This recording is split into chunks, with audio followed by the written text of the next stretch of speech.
Okay, so this is office hour on May 9th, which a bunch of students asked questions. I think this might be something I would like to record so everybody can hopefully help a lot of other people as well. So the first question is, what is the concept of remote procedure call, right? Okay, so let me use this slide to first talk about the difference between regular procedure call or local procedure call versus remote procedure call. So on the top, you will see that there is a function defined in foo, okay? And then I try to call that function. So what the concept is, you see that I draw one box, so which means that this is a single program. They share one single, what I call memory space. So essentially, memory space is you're going to put your data and your code in the same memory address. So when you make a call, say this foo, call this foo function, is really calling a memory space. This is sometimes, in fact, we call pointer to function. So when you call a function, it's really calling a address. That address represents the entrance point to that function. So that's because it's a one single memory space. That's a traditional procedure call in C or C++. This work this way. The important thing is they're under the same memory space. Okay. Well, however, in the picture below, the high-level concept is that we're going to split. The real implementation is in a different memory space. Means it's different program or even in a different program, and one of the program is on the other machine, not even on this machine. Okay, for example, I run server, you run the client. So it's your call is actually trying to access to me. So this introduced some significant challenge because it's no longer in the same memory space, which means I cannot simply to give a memory, give a memory address, because the way programming works, regardless any language, the lower level detail is that when you make a function call, it's really go to that address of that, the entrance point of that function, of that piece of code. So now you can imagine that my entrance is on somebody else's computer in a different piece of memory space. Okay. So by the way, just for your information, later when you learn operating system, you should learn even more about the subject. Is that sometimes you have two different programs, they are running on the same computer, the same operating system. They actually have two different memory space. So this is called virtual memory. So whenever I create two programs, I'm really create two virtual memory. Your browser and your Zoom program, they're actually two separate memory space. So this is what we call virtual memory management. Okay, so essentially this picture is saying that I have a two memory space. It might be two separate programs on the same computer or two separate programs on different computer.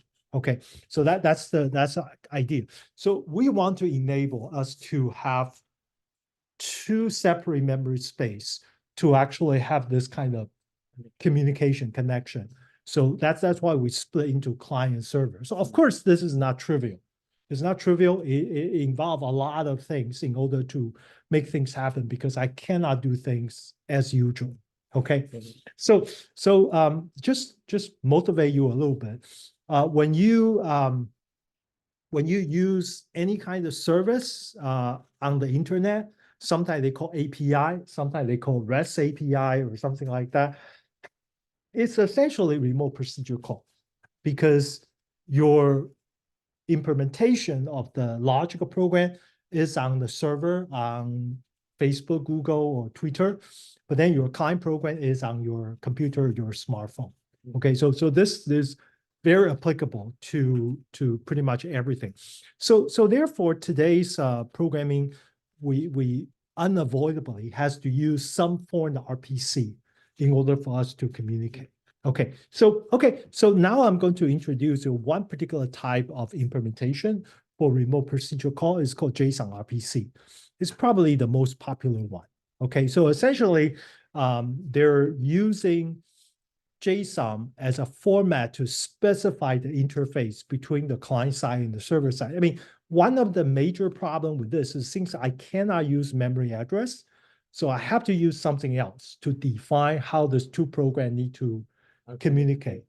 And the way they specify is that, well, what exactly is a function signature about this call? Function signature means what's the function name, what's the argument type, and what's the return type. That's function signature. So I have to somehow specify that in order for both sides to actually implement the same thing so they can communicate. So when you have a client, I will check, oh, you have the right function signature, and the server side of that, the same thing, so you can connect. So essentially, there is a bunch of library code, which is under JSONRPC CPP, is already implement all the detail that once you decide what is the function interface, they will do the rest of the pipeline for you. They will do all the underlayer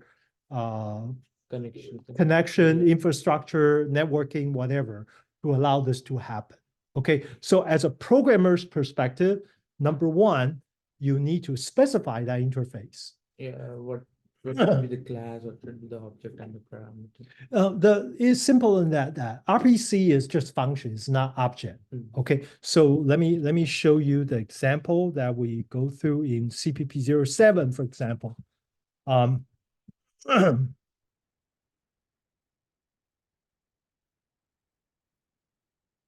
If I go to CPP07, that this file called ecs36b WR. I forgot why I call it WR, right. but this is the file that we specify that interface. Okay, so this is using a JSON. Why it's called JSONRPC is JSON is being used in many different places. And this is one of the places they use JSON to specify the function signature that you will call. So this is essentially saying that the first, to specify interface, you must have a name, means that what's the function name? The function name is called remote print. And this function need to have argument. What is the argument looks like? What's the name of the argument? And also what is the data type of the argument? So the first part, the key represent the name. So there will be a name called action. But then because the way you set it up here is a string, double quote is a string in JSON. So they will generate code that assuming the first argument is action and the data type is printing.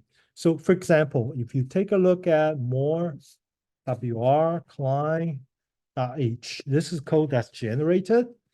If you take a look at the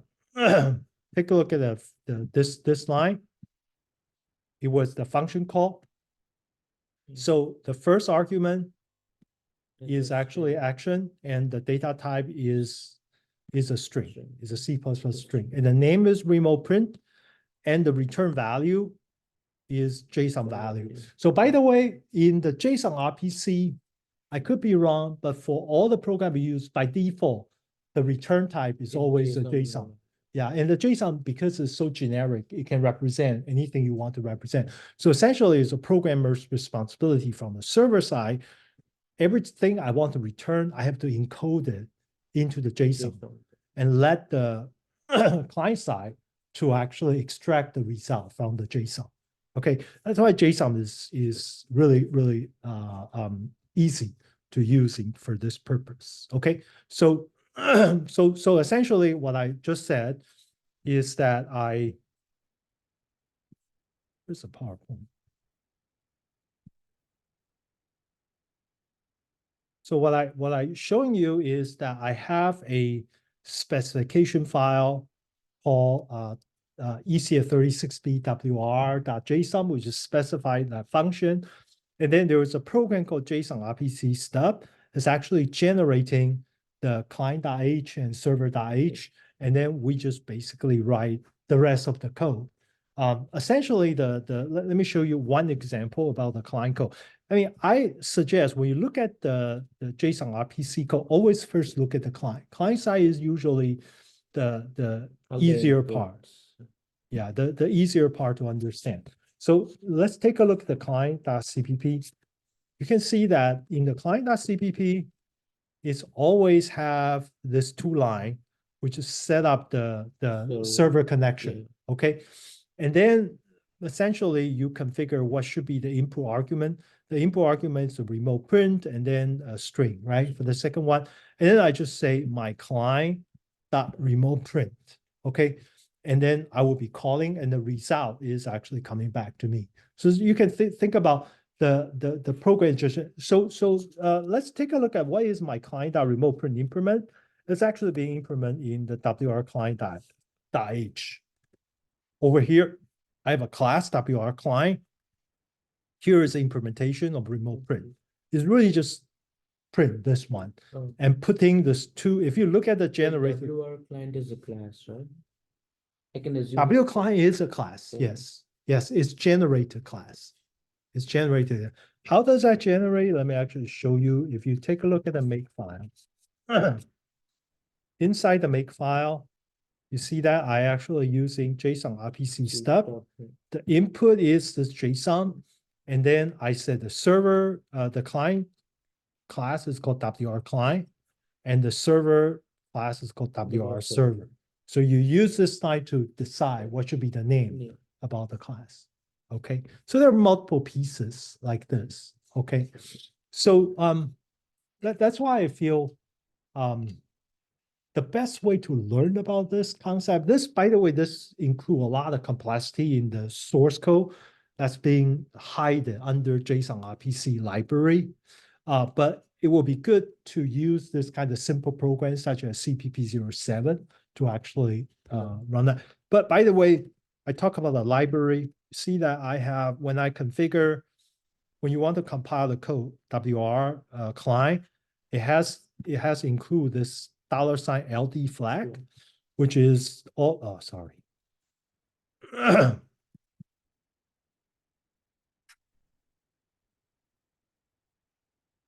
Which is here. This is the library that I have to include a bunch of library that's actually support like a JSON-RPC CPP common, JSON-RPC CPP server, JSON-RPC CPP client.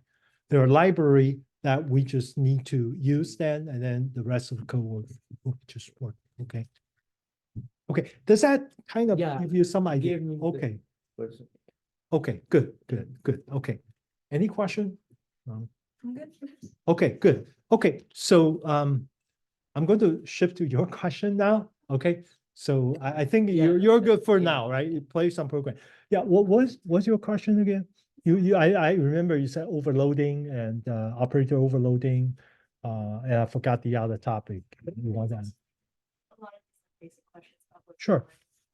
So, so I was kind of reading the textbook for operator overloading, and I think it just kind of confused me. But is it just like using like the less than, greater than, equal, like just all those operators in the as a function, like in the function? Mm-hmm. Mm-hmm. And then, sorry, I find it split up. So like it's just like using different operator, right? But to overload the functions. Mm-hmm. So let me give you a example. Okay. So those operator like a smaller than or bigger than, greater than, they are they're kind of very natural for us to define the relationship between a pair of object, usually the same type, about greater than which one. So is that easy for you to say compare two number greater than? That's clearly defined, right? Which number is bigger? But if I give you something like two GPS location, what does that mean to have a greater than? One GPS location is greater than another GPS location. What does that mean? We have to define it, right? So in fact, if you just use two GPS location and you use greater than, it's actually going to give you a compiler error. Okay, so let me use this program to show. Let me actually go back to me give you an example. I like this example to kind of motivate us why we need operator overloading. Let's go to proxy object, okay? Is that working? Let me see. So, okay, this is proxy object. You look at the code, this code is compilable, right? I can compile the program. And now let me go to the client program.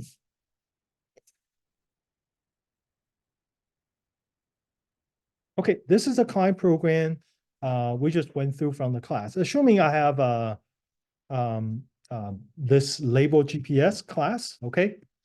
And then I have a label GPS I call real2. And I will change this to 36.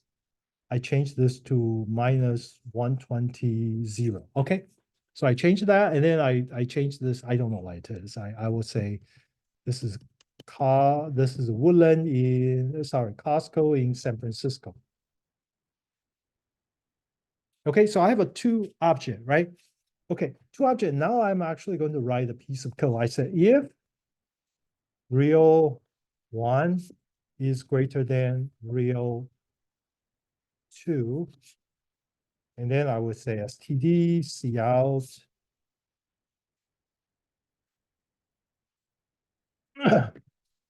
real one is greater than real two.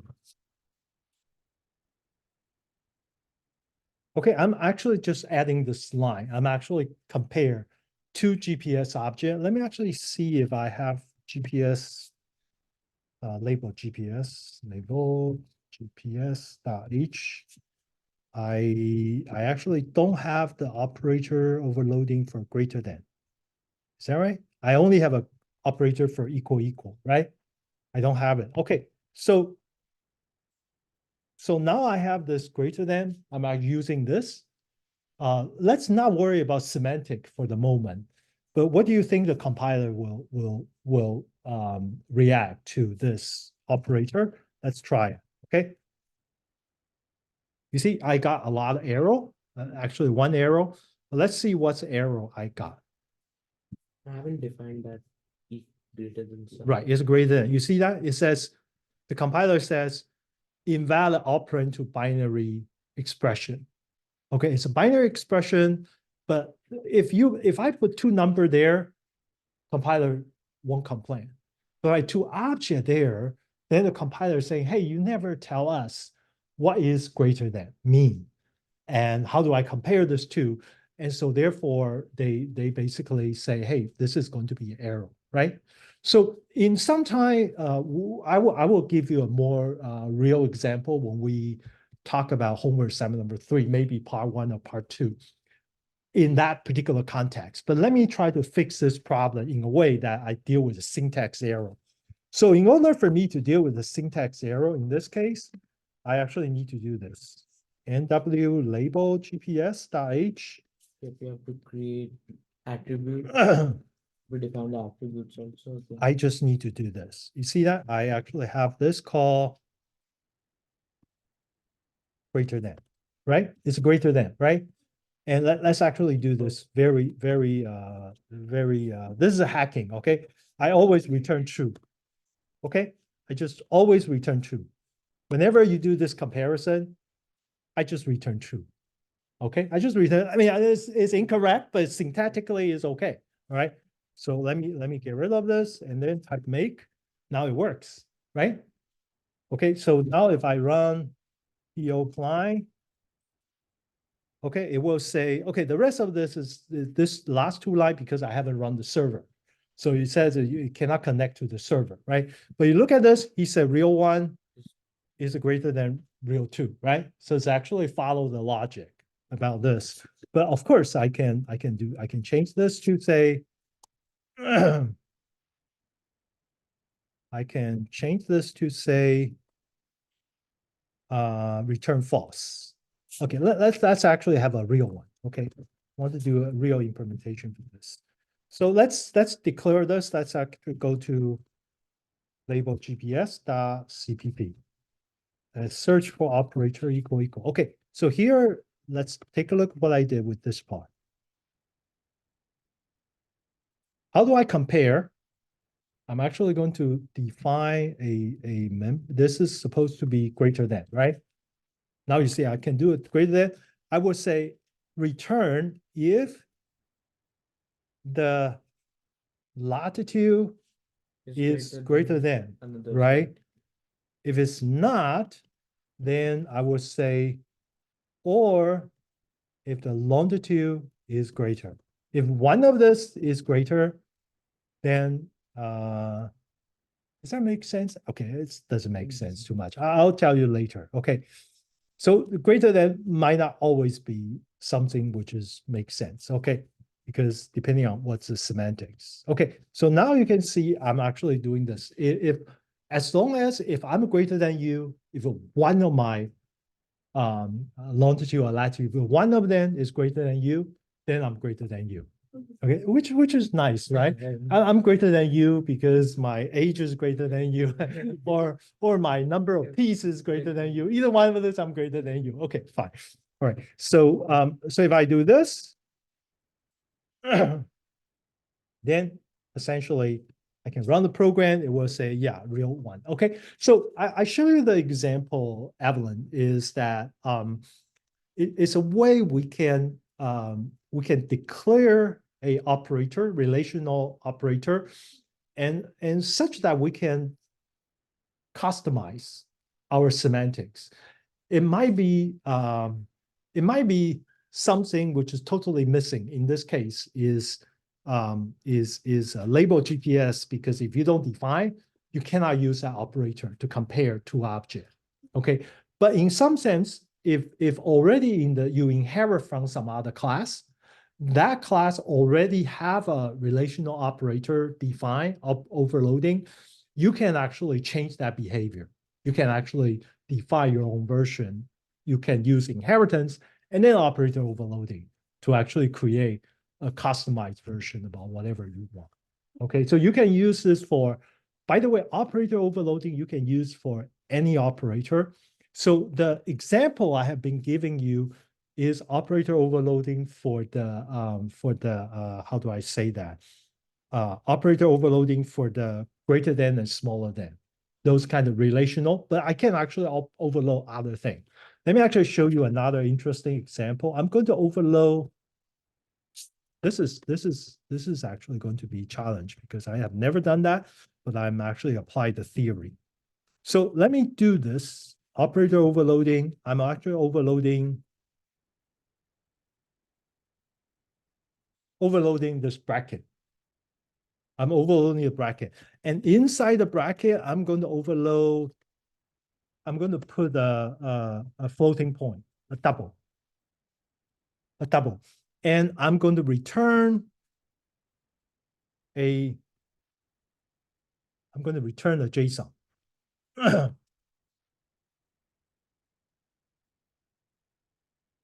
Okay, I'm going to overload. So I'm going to have a operator, which is the bracket. So typically before operator overloading, the bracket only can have in EC36A, anything you can put within a pair of bracket is an integer because it's the array. But now I can actually put string, which is JSON. They're actually putting string. That's overloading. But I'm going to put a double, a floating point, and see how it works. Okay. So let me just use this. Right. Label GPS.cpp. So operator. Okay, I'm going to do this. So this time you see it's no longer Boolean. It's going to be JSON, right? So I'm going to do JSON value. Okay. And this operator is going to be bracket. And over here is a double I call latitude. Okay, I call it my latitude.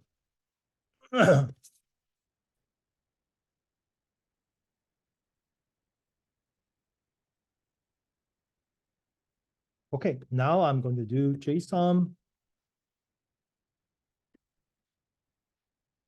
value is JV. And I would say JV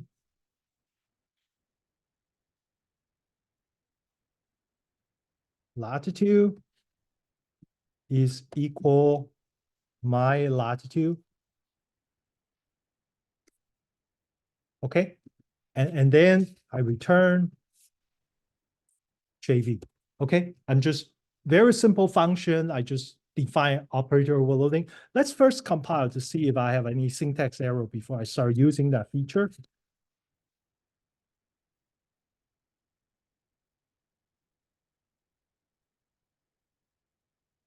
There's something wrong. Let me see. Oh, it's it's a reference. I have to change this to Reference my latitude. right, exactly.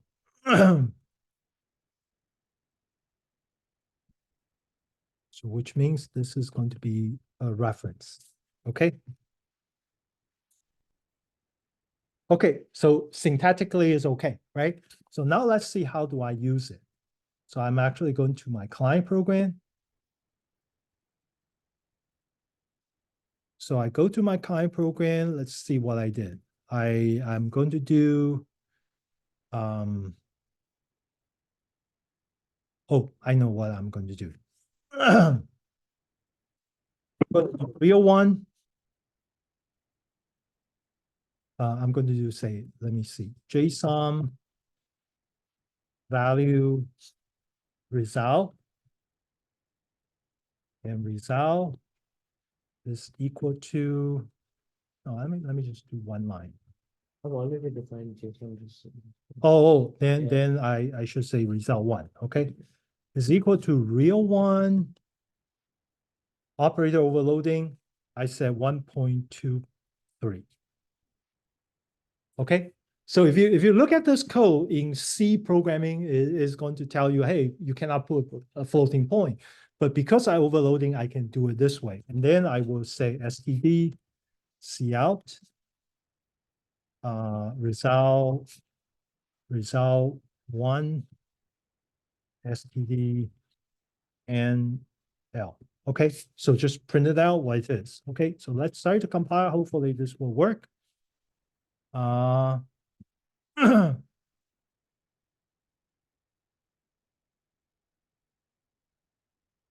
me see what happened. Type.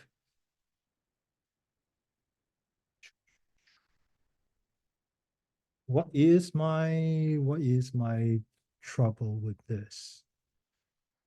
I think we haven't defined that thing. No, as I labeled GPS of I thought we did. Let me check. Label GPS. Let me check.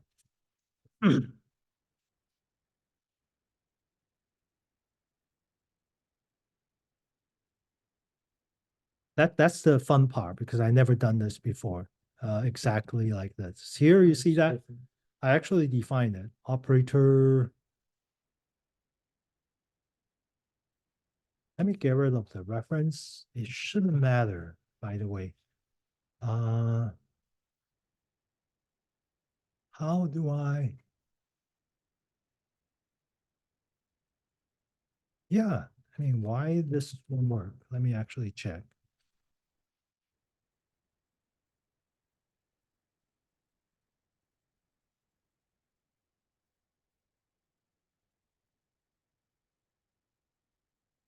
Check, let me get rid of this as well.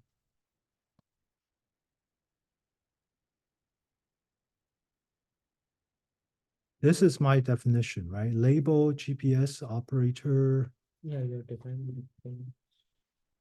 If I get rid of this, shouldn't matter, right?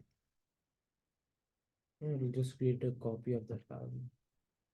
No, this should be the right way to do it. I want to see, let me actually try to run it again to see what's the, I might have done something. Need to get. Real one is labeled GPS. That's right.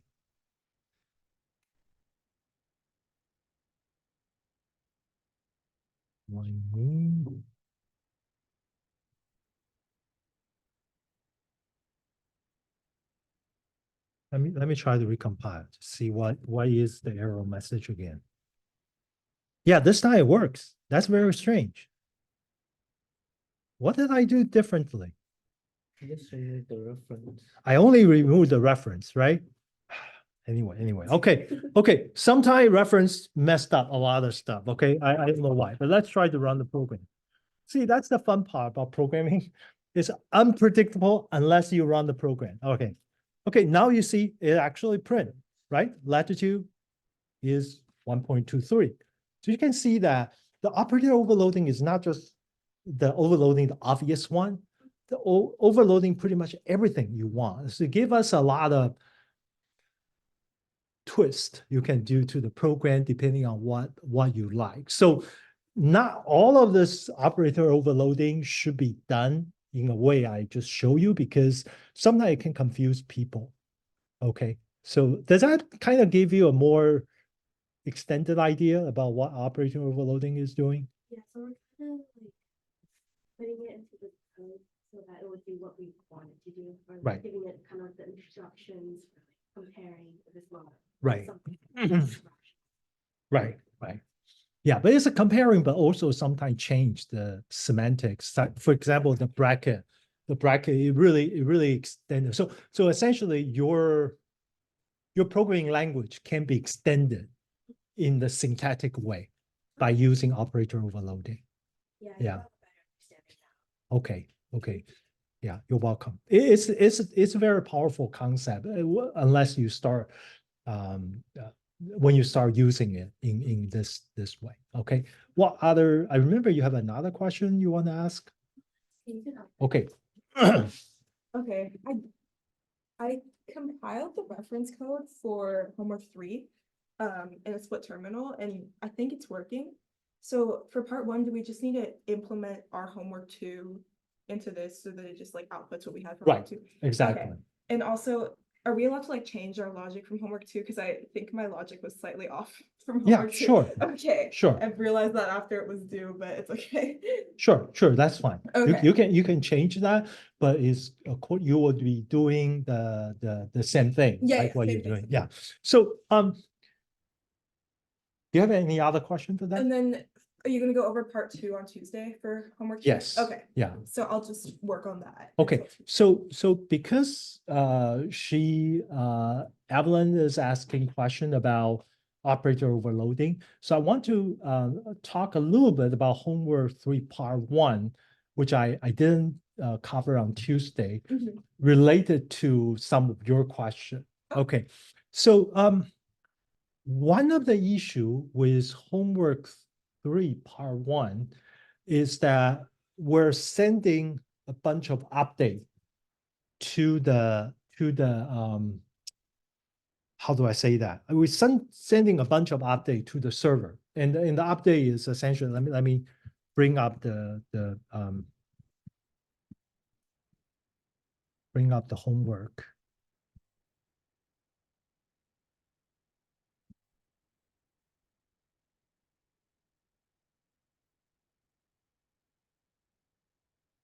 Okay, the first thing I know I need to change is the deadline. No, this is 24th. Okay. That sounds better? Okay, good. Okay. So this we allow somebody to submit this, right? So means that your user identity and with traces about where you are at whatever time. So the nice thing about client server is that when I split, I can call the client program multiple times. So every time you call the client program, you're going to upload a bunch of GPS location and time. So what would happen if you upload 2 traces for the same user twice? Or maybe different. For example, I actually upload my traces for yesterday, and I upload my traces today, right? So the server, because server is running and the client is, so essentially, I'm accumulating all my traces that I have. So this actually creates a problem because now the server might have a duplicate entry and the server might have unsorted entry. So this will affect the way you handle question because the question assuming that you're actually going to input. By the way, this part is not required for homework 3 part 1, but I want to take a look at that. So in order to do that, you have to do sorting. You do sorting. So let me actually show you what the sorting code looks like. Let me go to the master. I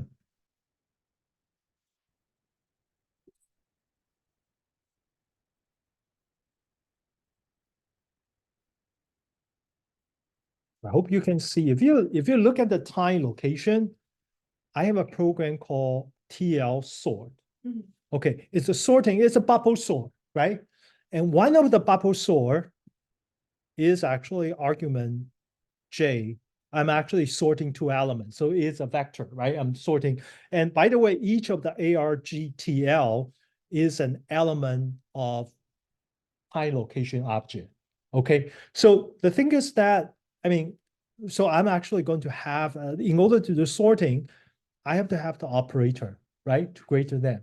So then, not so surprised if you take a look at the time location dot h, I actually have the operator overloading for equal, not equal, smaller than, greater than. Okay, so I have different kind of operator overloading to support the sorting about this. So then let's take a look at how do I define the sorting. For example, smaller than. Okay.